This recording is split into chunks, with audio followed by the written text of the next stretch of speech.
안녕하세요. 11주차 기독교 세관 강의입니다. 이번 1교시는 쉼에 대한 성찰 7과를 하고 2교시는 8과 놀이에 대한 성찰, 그리고 3교시는 이제 이 쉼에 대해서 음악과 영상 설교를 들으면서 우리의 마음을 좀 여유롭게 하는 시간을 갖겠습니다. 먼저 1교시 들어가기 전에 지난번에 제가 제시한 이 기말 소논문 문제하고 또 여러분에게 과제 낸 우리 한 주간 동안 우리가 어떻게 살고 있는지에 대해서 먼저 말씀드리고 이제 교재 내용으로 들어가겠습니다. 먼저 이제 여러분에게 이제 굿뉴스와 배드뉴스가 있는데, 굿뉴스는 이제 오늘부터 12주차부터는 과제가 없습니다. 매주 과제가 없고 이제부터 기말 소논문, 그러니까 이것이 기말 고사에 해당하죠. 기말 시험 성적을 이걸로 매기는 겁니다. 그래서 기말 소논문을 쓰셔서 이제 여러분이 제출을 하셔야 돼요. 가능하면 마지막 주에 수업이 없으니까 그때까지 내시면 좋겠고, 제가 그 주간 한 주간 더 드리겠습니다. 그러니까 이제부터 이제 과제가 없으니까 매주 이 기말 소논문을 준비하십시오. 그래서 다시 한번 제 쓰는 법을 알려드릴게요. 자, 보이시죠? 이런 형식으로 쓰는데요. 우선 여러분이 이미 쓰신 논문을 활용하시라고 했죠. 뭐든지 좋으니까, 어떤 주제든지 좋으니까 다른 여러분의 전공 수업이나 이미 써놓던 논문 형식으로 써놓은 글을 이용해서요. 줄여야죠. 왜냐하면 A4 3회, 많아도 5매 정도면 됩니다. 이제 이런 형식을 만들어서 거기다가 껴 넣으면 됩니다. 그러나 이제 새로운 분석을 하시는 거죠. 우선 기독교 세관으로 본 000 이론 해서 여러분이 원하는 그 이론을 정하는 거죠.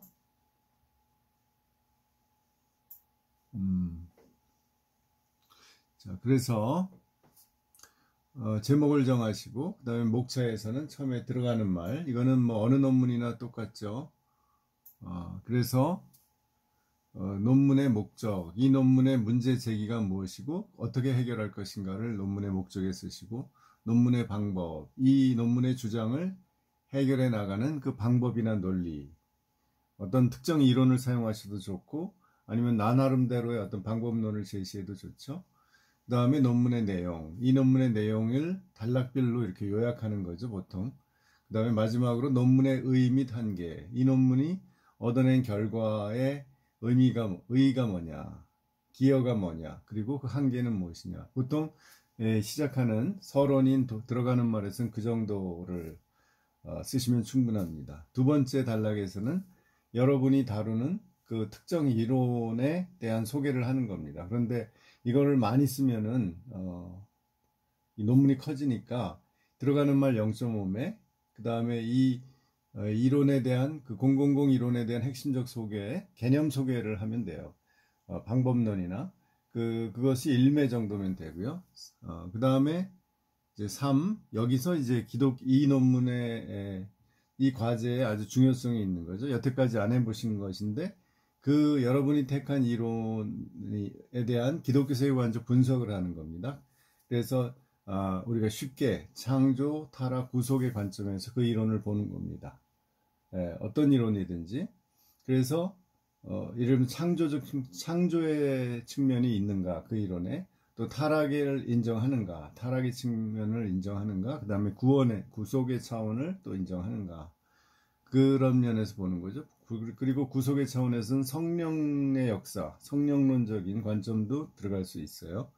그 다음에 챕터 4, 이 4단락에서는 000 이론에 대한 나의 기독교적 대안, 그러니까 이 분석을 통해서 드러난 내용을, 결과를 내가 정리해서 나라면 그 원래의 000 이론을 이렇게 바꾸겠다, 이렇게 기독교적으로 내가 다시 비판적으로 수용하겠다라는 내용을 이제 정리하시는 겁니다. 그러니까 이 단락마다 1매 정도면 되는데 이 분석이 많이 한 1.5매 정도, 그 다음에 이게 0.5매 하면은 벌써 이게 3매죠. 그 다음에 0.5매 결론 나가는 말은 여태까지 쭉 진행된 것을 요약만 하시면 됩니다. 이런 결과를 얻었다. 이렇게 해서 이런 결과를 얻었다. 해서 나가는 말에서 이제 0.5매 해서 4매면 되고요. 그걸 약간씩 늘리면 됩니다. 그리고 여러분이 좋은 서문은 들어가는 말은 내가 이렇게 논문을 전개해서 이런 결론을 얻을 것이다 까지도 얘기를 하셔야 됩니다. 그 다음에 참고문헌하고 각주를 다시면 되죠. 그럼 논문 형식이 완성됩니다. 여러분 혹시 궁금하신 거 있으면 저에게 뭐 문자나 우리 백석톡이나 카톡이나 어떤 방법을 이용하든지 저에게 문의를 해주시면 제가 대답을 더 드리겠습니다. 여기까지 하시고 여러분이 이거 기말과제는 이게 기말시험 성적에 들어가기 때문에 꼭 내셔야 됩니다. 양이 적어도 좋아요. 그렇지만 한번 이런 논문 여러분이 어쩌면 평생에 처음으로 기독교적인 논문을 처음으로 한번 써보시는 겁니다. 그리고 이걸 발전시키면 여러분의 그 학위 논문도 만들 수가 있어요. 이 정도 하겠습니다.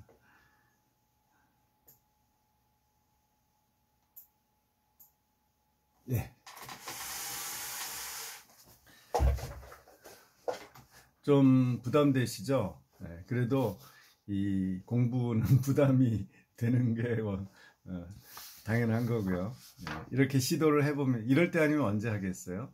그러니까 이렇게 한번 제가 이 과제로 낼 때 한번 해보십시오. 나중에 보람이 있을 겁니다. 이런 기회 없으면 여러분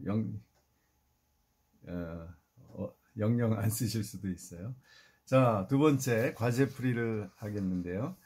당신이 지난번 그 과제를 보면 당신이 한 주간 동안 일과 쉼과 놀이를 몇 대 몇으로 안배하고 있는지 계산해 보라고 제가 부탁드렸죠. 일은 직장생활, 사회적인 의무 활동, 공부, 여러분이 지금 대학원 공부 또는 뭐 혼자 목적을 가지고 하는 거죠. 예를 들면 어학 공부를 한다든지 뭐 인강을 듣는다든지 그런 거는 재미로 하는 게 아니죠. 그 다음에 공예배, 예배도 교회 활동, 봉사 활동 이것도 다 일에 들어가야죠. 그 다음에 뭐 가사 노동 다 이것도 일입니다. 자녀 돌봄 시간 이런 것도 다 일이죠. 그 다음에 자녀를 위해서 뭐 픽업한다든지 이런 거 다 일입니다. 그 다음에 쉼은 수면, 가장 기본이 수면이고 그 다음에 식사, 그 다음에 그냥 쉬는 것, 그 다음에 산책, 운동, 그 다음에 개인적인 기도나 성경 읽기 이런 것들은 쉼에 해당할 수 있다고 봤습니다. 그 다음에 놀이는 TV, 가장 우리나라에서 많이 보는 게 TV, 뭐 영화, 핸드폰, 그 다음에 요즘은 유튜브, 게임, 운동, 친구와 만남, 뭐 동호회, 뭐 등등, 동창회 이런 것들은 다 놀이에 속한다고 볼 수 있죠. 그러니까 어떤 자기 업무하고 상관없이 사람들과의 만남 이런 것은 놀이라고 할 수 있죠. 자, 그래서 지금까지 과제를 내신 분이 4분밖에 없어요. 그래서 4분을 제가 분석을 해봤습니다. 그런데 가장 노동 중심으로 생활하시는 분의 비율은 일이 100%고요. 그 다음에 나머지가 한 70%, 그리고 말하자면 쉼이 65%, 그 다음에 놀이가 5% 이하. 그러니까 이제 전체 일 대 쉼과 놀이가 10대 7 정도 되는 거죠. 이게 아주 제일 극단적인 형태예요. 그러니까 일이 10이 되고 나머지 쉬고 노는 것이 7이 되면 굉장히 일을 많이 하는 거죠. 그 다음에 이제 아주 놀이 중심의 생활은 15대 60대 25 그래, 이렇게 돼요. 이건 좀 이거는 좀 조금 더 일을 할 수 있을 것 같아요. 공부하거나 일에 시간을 조금 더 넣으면 좋을 것 같은데요. 그러니까 1.5 대 8.5 이렇게 되는 거죠. 어느 게 적절할까요? 재미있는 것은 우리 한국의 여성, 특히 중년 여성이 일 중심, 노동 중심의 생활을 하고 남성들, 다른 분들은 모르겠는데 적어도 제가 분석한 데에서는 남성 두 분은, 여성 두 분, 남성 두 분을 분석했는데 조금 놀이 중심, 쉼 중심인 것 같았어요. 그러면 어느 게 바람직할까요? 제가 볼 때 제가 생각을 좀 해봤는데 최소한 10대 10, 그러니까 우리가 한 주일이 168시간이거든요. 하루 24시간 곱하기 7해서 그래서 그 절반 정도를 일을 하는 거는 굉장히 많이 하는 것에 들어가요. 나머지 그러면 최소한 그러니까 168시간에 하면은 시간이 어떻게 되냐 하면은 168시간의 반이면 얼마예요? 35 하니까 85시간, 한 84시간 그 정도 됩니다. 84시간. 그 정도 84시간이 일주일에 반 일을 한다. 그럼 굉장히 많이 하는 거죠. 우리가 기본 근로 시간이 하루 8시간 하면은 보통 5, 8이 40이잖아요. 그런데 84시간을 일을 한다. 일이라는 게 이제 그런 직장 일만이 아니라 가사 일, 뭐 자기 개인적인 일, 또 교회나 사회봉사 활동 이런 거 합쳐서 모두 해서 많이 하는 거죠. 근데 하여간 아무리 많아도 이 84시간을 일에 그 이상을 쏟으면 과부하가 걸리는 것 같아요. 물론 어쩔 수 없는 상황에서 그렇게 일을 하시겠지만 저도 과거에 그렇게 일을 했고 사실 지금도 그렇게 하고 있어요. 이 일주일에 5시간, 12시간 5과목을 사이버 올리는 게요. 정말 쉽지 않습니다. 이게 제가 요즘 운동도 못하고요. 하루 딱 나갑니다. 뭐 밀린 일들 보고, 가족 일들 보고 뭐 등등. 그 외에는 거의 운동도 못하고 있어요. 식사도 하루에 2끼만 먹을 때도 많고 뭐 그렇게 살아가는 거죠. 이게 사이버 강의 12시간 일주일에 하는 게 그렇게 쉽지 않더라고요. 한 3과목 9시간 정도면 적절한 것 같아요. 정상적으로 살 수 있을 것 같아요.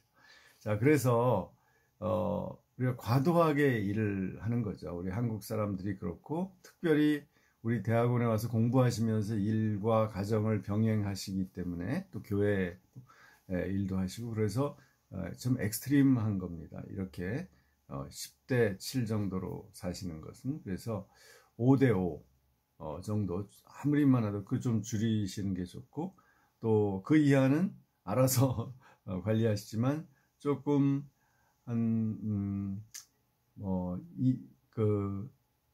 20 내지 한 30대 70 이렇게 공부하고 일하는 것이 30이고 나머지가 70 이렇게. 근데 제가 또 하나 재미있는 것은 대부분 우리가 쉬는 시간이 70시간은 되는 거예요, 보통. 그러니까 자고 먹고 쉬고 어떤 적극적인 놀이나 여가를 즐기지 않고 그냥 기본적으로 쉬는 시간이 한 70시간은 되더라고요. 그거는 큰 차이가 없었어요. 60 내지 70. 그러니까 우리가 그건 기본적으로 줄이면 병이 날 정도이기 때문에 안 된다는 거죠. 그러니까 결국은 우리의 놀이와 놀이 여가 시간과 이 일과 공부 시간을 좀 안배를 잘 하는 것, 그것이 지혜로운 삶 같습니다. 또 성경적인 일과 우리 삶의 균형을 일과 쉼의 쉼과 여가의 이제 균형을 맞추는 것 같습니다. 예, 우리 잠깐 한번 음악 듣고 쉼에 대한 음악 듣고 이어서 하겠습니다.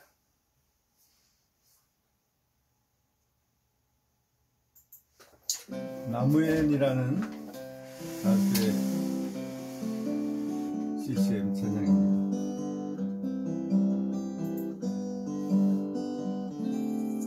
무거운 짐진 사람은 다 내게로 오라. 내가 너희를 쉬게 하리라. 나의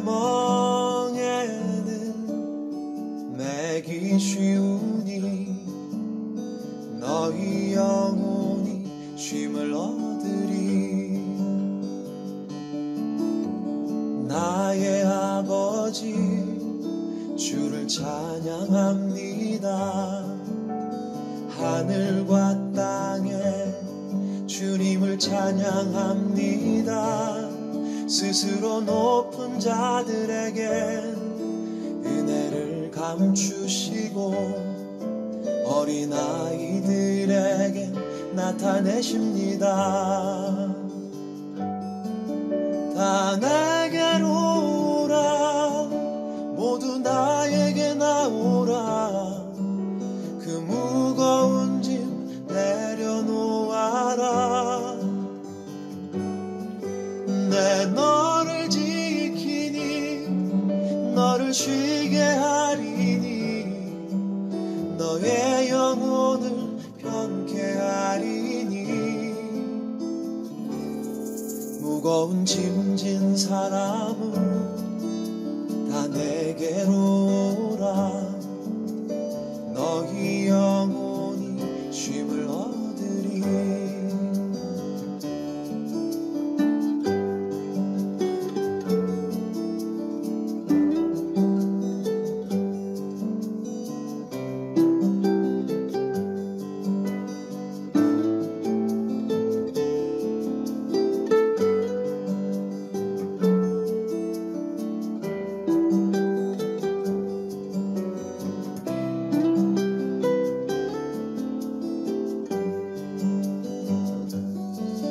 다 내게로 오라, 모두 나에게 나오라.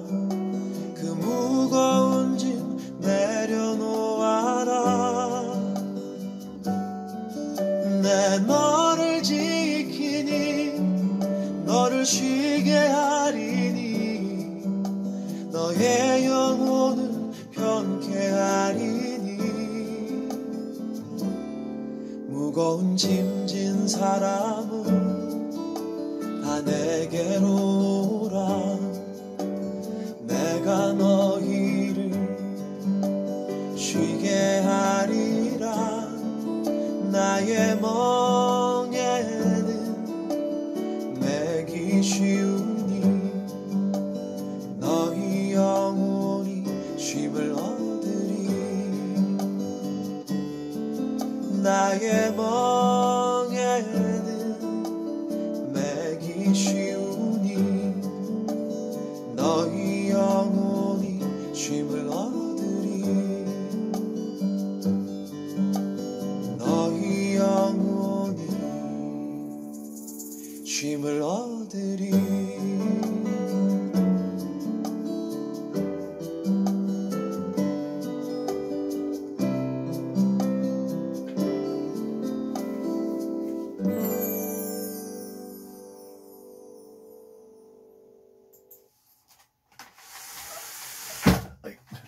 네, 어떠세요? 참 좋죠?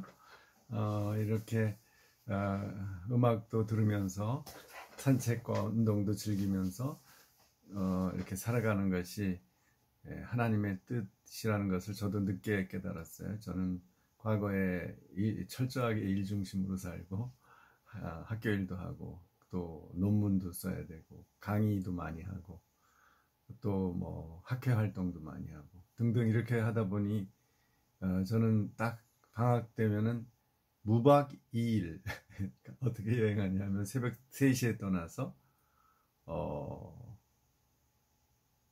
그 다음날 무박 2일이죠. 그러니까 안 자고 밤에까지 놀다가 그 다음에 뭐 동해안 갔다가 그 새벽에 또 돌아오는 겁니다. 네, 그러니까 자지 않죠. 이렇게 경제적으로 절약하려고는 그런 마음도 있었고 어떤 시간을 단축해서 방학 때조차도 시간을 최소한도로 휴가를 즐기고 이렇게 살았어요. 그러니까 지금 생각할 때 굉장히 어리석은 삶이었고 최소한 3박 4일 정도는 방학 때 쉬어야 되는 건데 그 어떤 강박적인 그런 심리 때문에 그랬던 것 같아요. 그 결과 제 삶에 많은 어려움과 문제를 겪었죠.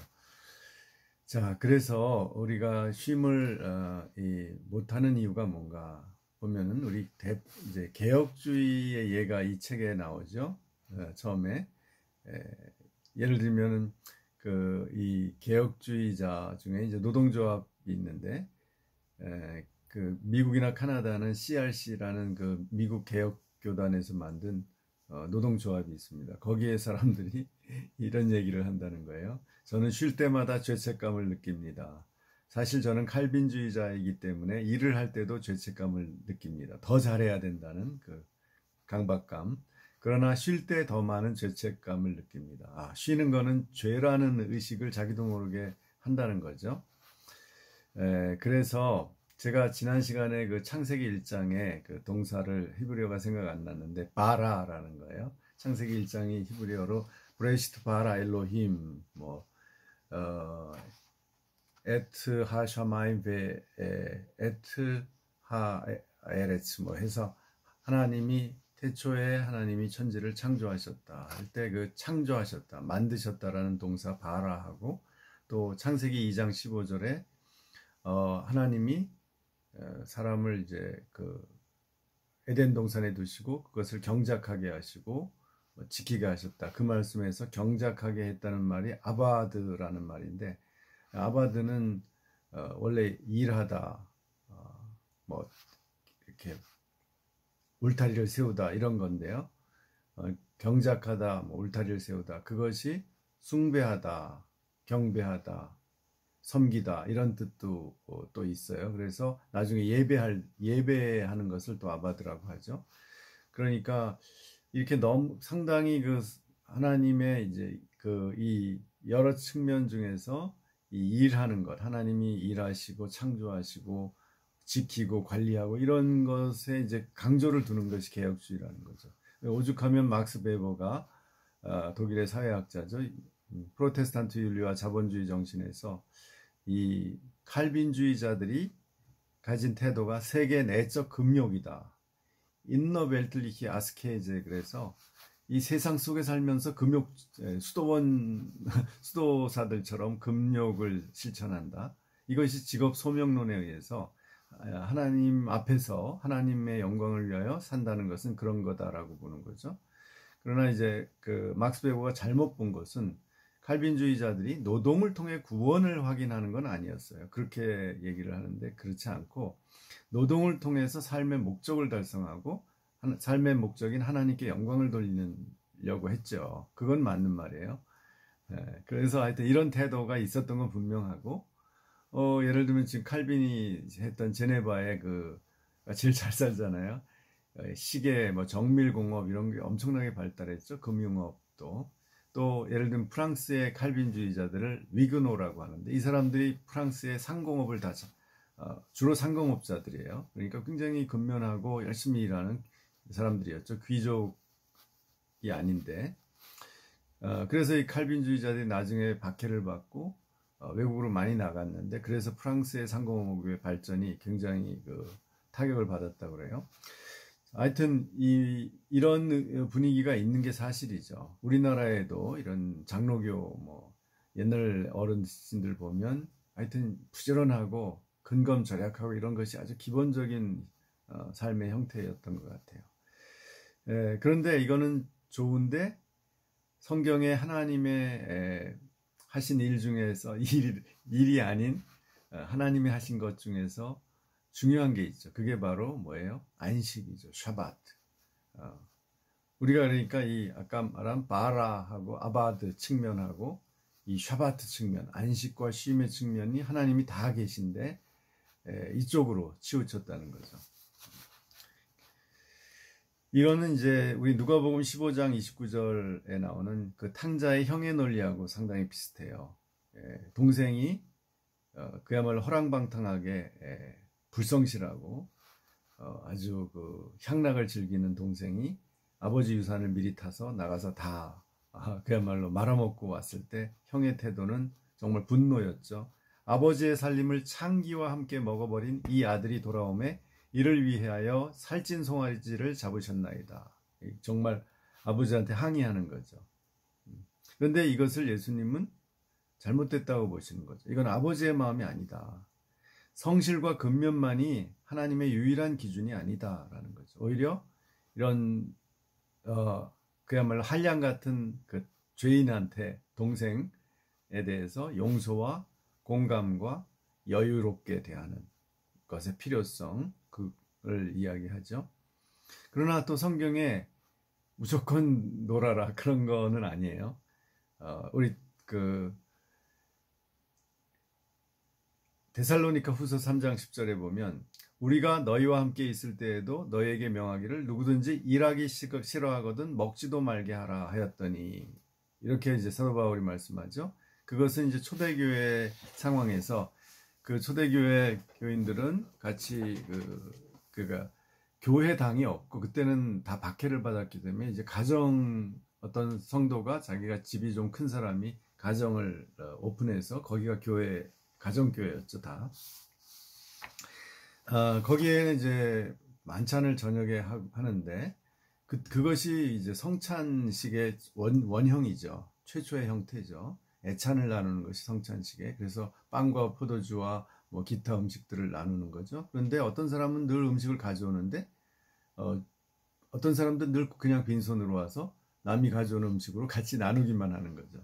그런 사람들을 향해서 이렇게 질책을 하는 거라고 주석에서 얘기를 합니다. 그러니까 뭐예요? 나도 일해서 나 자신의 먹을 것과 이웃과 나눌 것을 준비해라. 그 책임, 이웃에 대한 책임, 또 자신에 대한 책임을 강조하는 거죠. 성경에는 이런 양면이 다 있습니다. 그러니까 우리가 나중 구약에서는 약자를 그들이 일을 잘 못했을 때, 여러 가지 여건에서 일을 못했을 때 그들을 돌보라는 명령을 하죠. 그런 것도 여기 포함되는 거죠. 이 공감과 여유. 그러나 또 열심히 일하는 것을 하나님이 우리에게 명령하죠. 잘 관리하고 다스리고 해서 번영하도록 하는 것이 하나님의 기본 뜻이었죠. 그래서 이 양면을 우리가 무시하면 안 된다는 거고요. 그러나 오늘 주제가 쉼이니까 이제 쉼, 영어로는 rest라고 그러죠. 쉰다는 것. 그것은 몸만이 아니라 영혼도 쉬는 거죠. 그러니까 이게 우리 몸과 영혼은 사실 연결되어 있지 않습니까? 그러니까 우리가 극도로 몸이 바빠지고 일이 많아지면 어때요? 영혼이 절대로 쉴 수 없죠. 막 대여섯 가지를 하루에 하는데 어떻게 영혼이 쉴 수 있겠어요?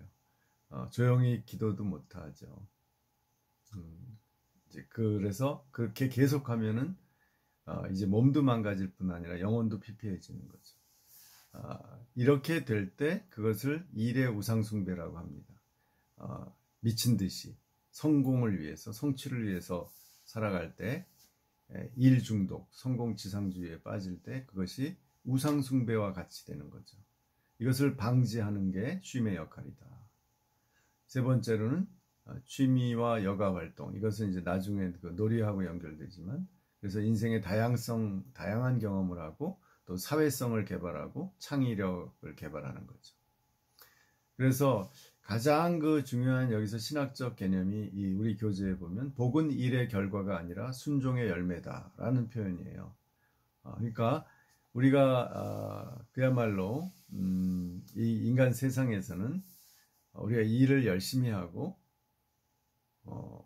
그래서 많은 성취를 했을 때 그걸 복을 받았다 이렇게 얘기를 하는 게 보통이죠. 물론 이제 소위 우리나라에서는 운이 따랐다라는 어떤 우리가 알 수 없는 그 영역에 대한 여지가 있죠. 행운이다, 운이다.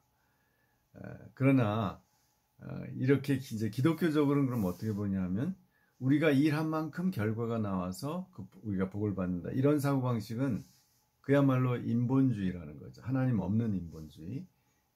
그게 아니라 복은 뭐 어디서 오냐면 하나님께 순종하는 데서 온다라는 게 성경적인 복의 진정한 의미죠. 그래서 우리가 그렇기 때문에 우리가 열심히 살되 선함과 옳음, goodness와 righteousness를 버리면 안 된다는 거죠. 의와 선을 버리면 안 된다. 그래서 무조건 성취를 위해서 수단 방법을 가리지 않고 일하면 안 된다라는 거죠. 그래서 우리가 쉰다는 것은 신앙적으로 볼 때 신뢰의 행위예요. 하나님을 신뢰하는 행위죠. 그래서 우리가 쉴 동안에 일을 안 하니까 어떤 성취에 다가가지 못하는 거잖아요. 그리고 어떤 돈도 못 벌고 다 내려놓는 거죠. 그러면서 동시에 하나님께 내어 맡기는 것을 의미하는 거죠. 따라서 쉼의 결연은 불신앙이다 라고 시편 95편 또 히브리서 3장에서 얘기합니다. 쉼이 없는 삶은 불신앙의 삶이라고. 그러니까 너무 많이 일하는 사람들은 신앙이 좋아서 내가 이렇게 하나님께 영광을 돌리려고 열심히 일한다라고 생각하지만 자기도 모르게 불신앙에 빠질 수가 있는 거죠. 그 일이 자기를 끌어갈 때 하나님이 내 일을 끌어가시는 게 아니라 내가 부여한 목표가 나를 끌어갈 때. 그래서 이걸 막는 것이 쉼을 가져야만 좀 반성도 하고 자기 성찰도 하고 또 생각도 정리하고 지금 이거 하고 있는 게 진짜 꼭 필요한 건지, 일을 줄이는 것은 꼭 필요한 걸 하고 좀 필요 없는 건 줄이는 거죠. 그래야 일이 줄죠. 이런 것을 할 수 있는 여유의 시간을 갖는 게 바로 쉼의 또 기능이죠. 그래서 하나님이 주신 것이 안식일, 샤바트. 우리에겐 지금 주일이죠. 우리 구약까지는 안식일이 신약에 와서 주일로 바뀌는 거죠.